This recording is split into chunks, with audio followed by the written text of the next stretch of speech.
واقعہ سلطان صلاح الدین ایوبی قسط نمبر 236 اپنا اسلامک اسٹوڈیو۔ ناظرین، اب چلتے ہیں زہرا کی گمشدگی کی جانب۔ دیا جلا کے دیکھا تو زہرا غائب تھی، دوسری گہری نیند سوئی ہوئی تھی۔ سازندے نے اسے نہ جگایا، اسے معلوم تھا کہ زہرا کہاں گئی ہے۔ وہ چوکی کے کمانڈر کے پاس ہی جا سکتی تھی۔ اس میں خطرہ یہ تھا کہ کمانڈر اس کے ساتھ آ گیا تو اپنے سنتریوں کو غائب پا کر انہیں ڈھونڈے گا، اور یہ بھی ہو سکتا ہے کہ وہ دریا کے کنارے اس جگہ بھی پہنچ جائے جس جگہ کو اس رات باہر کی دنیا سے چھپا کر رکھنا تھا۔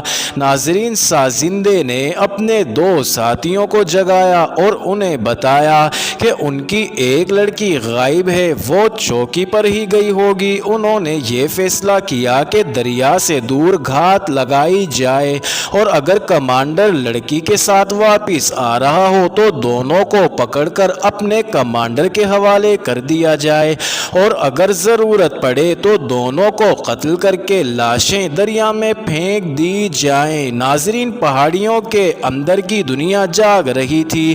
یہ وسیع و عریض علاقہ تھا جہاں کوئی نہیں جاتا تھا، ایک اس لیے کہ یہ جگہ دور دراز اور راستوں سے ہٹ کر تھی، اور دوسرا اس لیے مشہور تھا کہ اندر فرعونوں کی بھی بدروحیں رہتی ہیں، اور ان کی بھی جو فرعونوں کے ہاتھوں قتل ہوئے تھے۔ یہ بھی مشہور تھا کہ بدروحیں آپس میں لڑتی رہتی ہیں، اور اگر کوئی انسان اس علاقے میں چلا جائے تو اس کے جسم کا گوشت غائب ہو جاتا ہے اور پیچھے ہڈیوں کا پنجرہ رہ جاتا ہے۔ یہ بتایا جا چکا ہے کہ اس پہاڑی خطے کے وسط میں فرعونوں کے بہت بڑے بڑے بت پہاڑیوں کو تراش کر بنائے گئے تھے۔ پہاڑیوں کو اندر سے کھوکھلا کر کے اندر محل جیسے کمرے اور غلام گردشیں یعنی بھول بھلیاں بنائی گئی تھی۔ اس رات ان زمین دوز محلات میں روشنی ہی روشنی تھی۔ ہزاروں حبشی باہر اس میدان میں جمع تھے جسے ہر طرف سے پہاڑیوں نے گھیر رکھا تھا۔ ناظرین، حبشیوں سے کہا گیا تھا کہ وہ اونچی بات نہ کریں، انہیں ان کا خدا دکھایا جانے والا تھا۔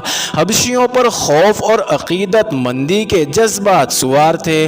ناظرین، ڈر کے مارے وہ ایک دوسرے کے ساتھ سرگوشی میں بھی بات نہیں کرتے تھے۔ وہ ان پہاڑیوں اور چٹانوں سے اچھی طرح واقف ہو چکے تھے۔ انہیں معلوم تھا کہ جس پہاڑی کی طرف وہ منہ کر کے بیٹھے ہیں اس کی نصف بلندی پر ایک بہت بڑا بت ہے۔ ناظرین، یہ ابو سمبل کا بت تھا جس کے متعلق ان حبشیوں کو بتایا گیا تھا کہ ان کے خدا کا بت ہے، اور ایک رات یہ خدا ایک انسان کے روپ میں ان کے سامنے آئے گا۔ ناظرین، ایسی گرجدار آواز آئی جیسے گھٹائیں گرجی ہوں۔ حبشی پہلے ہی خاموش تھے، اس گرج نے ان کی سانسیں بھی روک دی۔ اس کے ساتھ ہی انہیں ایک آواز سنائی دی، خدا جاگ رہا ہے، سامنے پہاڑی پر دیکھو، اوپر دیکھو۔ یہ آواز بڑی بلند تھی جو پہاڑیوں اور چٹانوں کے درمیان گونج بن کر کچھ دیر سنائی دیتی رہی۔ فضا میں دو شرارے اڑتے نظر آئے جو سامنے والی پہاڑی کی طرف گئے، اور پہاڑی سے جہاں ٹکرا وہاں سے ایک شعلہ اٹھا۔ ناظرین، ابو سمبل کا بت اس شعلے کے پیچھے اور کچھ اوپر تھا۔ شعلے کے ناچتی تھرکتی ہوئی روشنی بت کے محیب چہرے پر پڑی تو ایسے نظر آنے لگا جیسے بت آنکھیں جھپک رہا ہو، اس کا منہ کھلتا اور بند ہوتا نظر آتا تھا، اور یوں بھی لگتا تھا جیسے اس کا چہرہ دائیں بائیں ہل رہا ہو۔ ناظرین، حبشیوں کا یہ سیاہ کالا ہجوم سجدے میں گر پڑا۔ ان کے مذہبی پیشوا سجدے سے اٹھے، سب نے بازو پھیلا دیے۔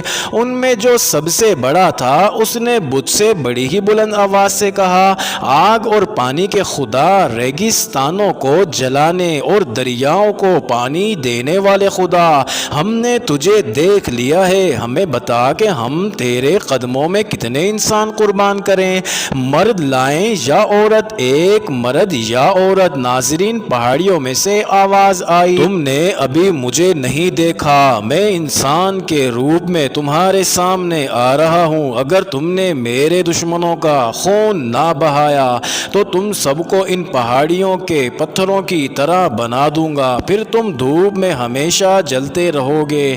تم میں سے جو لڑائی سے بھاگے گا اسے صحرائی ریت چوس لے گی۔ انتظار کرو، میرا انتظار کرو۔ ناظرین، خاموشی اور گہری ہو گئی۔ شعلہ آہستہ آہستہ کم ہونے لگا۔ پہاڑیوں میں سے حبشیوں کے مذہبی ترانے کی آواز آنے لگی۔ یہ ان کا وہ گیت تھا جو مذہب اور تہواروں پر عبادت کے دوران گایا کرتے تھے۔ بہت سے آدمی مل کر گا رہے تھے، ساتھ ساتھ دف بج رہے تھے۔ نیچے بیٹھے ہوئے ہزاروں حبشیوں نے ایک دوسرے کی طرف دیکھا، ان میں سے کوئی بھی نہیں گا رہا تھا۔ یہ غیب کی آواز معلوم ہوتی تھی۔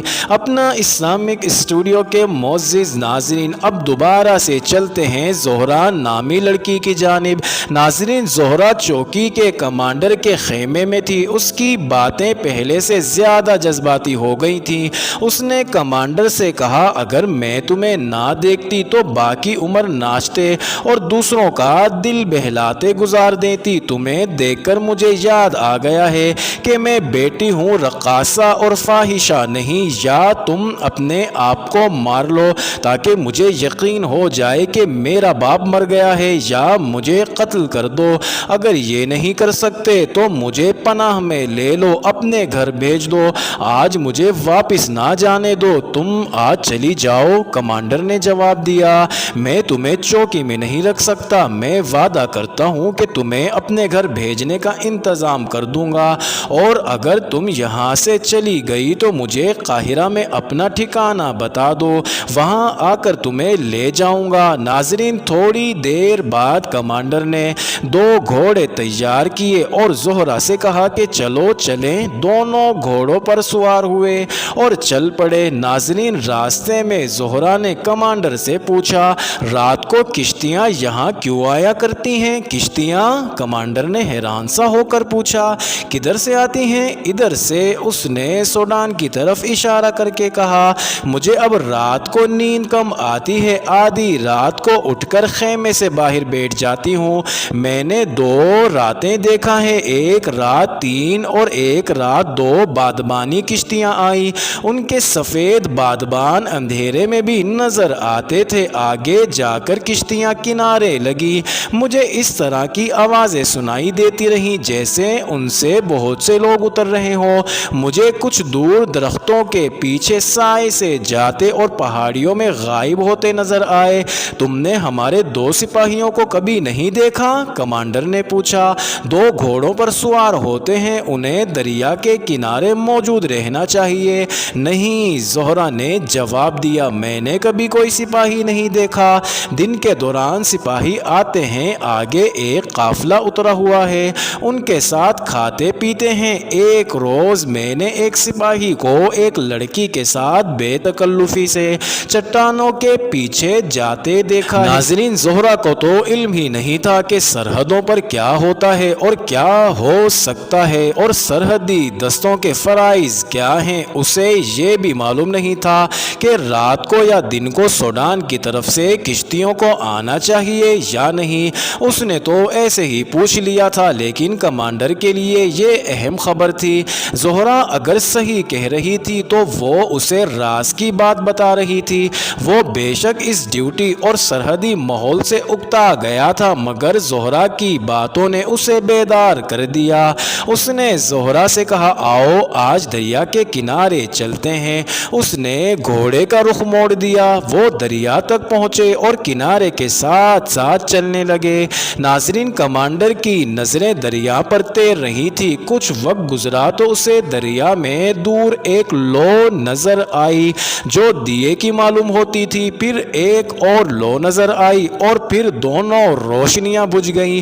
ناظرین، ادھر کنارے پر بھی ایک دیا جلا اور بجھ گیا۔ کمانڈر نے ان گشتی سنتریوں کو آواز دی جنہیں وہاں گشت پر ہونا چاہیے تھا، اسے کوئی جواب نہ ملا۔ اس نے اور بلند آواز سے پکارا، پھر بھی کوئی جواب نہ ملا۔ ناظرین، اس نے اور زور سے پکارا۔ اسے اب دریا میں 2 کشتیوں کے بادبان دکھائی دیے۔ وہ پریشان ہو گیا۔